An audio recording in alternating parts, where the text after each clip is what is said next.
Maria Cruz hatid ang chika sa Showbiz Spotlight. Grabe yung simulang taong ito, no? Ang dami talaga nangyayari. Tama, Gab. Lalo na yung nangyaring sunog sa California, sa Los Angeles, no? Naway sana'y ligtas ang lahat sa mga naapektuhan ng sunog. Lalo na po yung mga Pilipino dyan na nakatira. Pati na yung pamamaril sa ina na kakapasa lang sa licensure for teaching yun. Yun, di ba? Oo, tas kakatid lang ng kanyang anak sa eskwelahan. Naawa ko sa bata na pag-uwi lang niya sa bahay, maririnig niyang wala na ang kanyang ina. Tama, Dream Car. Kaya nakikiramay kami sa pamilya ng nasawing ina at sana'y mahuli na agad-agad yung mga salarin. Tama.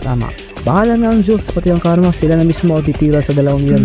Sana mahuli. Pero sana ngayon, kahit ilang araw na ang 2025, dapat munang happy lang tayo, no? At walang bad vibes. Ayaw nga pala. Hoy, dakog ilang. Saan ka naman? Bumalik ka na dito. Nako. Araw ka ng absent. Ito, namimiss ka nitong dalawa. Baka ako pa mag-alsa sa'yo pabalik dito. Ito naman kung makabiro parang di kasali. Ay, grabe naman. Ay, Diyos mia. Nag-extend pa yata yun ng bakasyon. Pero, kaya mo na? Ay, nako. Sige, promo na tayo. Sige. Mga Kapinoy, abangan nyo sa Lunes ang pagbabago sa tradisyon ng pagbabalita at paglilingkod. Mas pinabago, mas pinalakas. At mas pinalawak ang inyong frontier ng Pilipino. Abangan nyo ang pagbabago, ang bagong News Frontier. At yan ang mga detalyeng aming nakalap sa ating mas malawak na pagbabantay. Kami ang inyong frontier ng Pilipino. Hanggang sa Lunes. Happy weekend, mga Kapinoy. Kami ay naging maglilingkod sa inyo saan man sa mundo.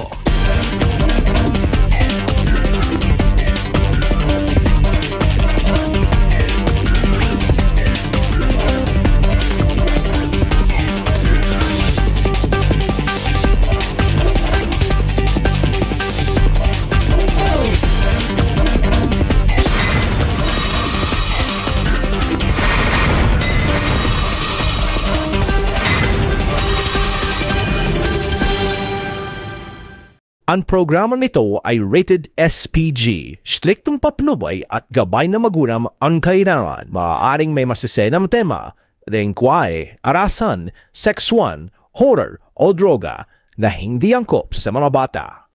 Tunghayan ang mga nakakaantig at kapanapanabik na eksena sa hinagpis ng kahapon.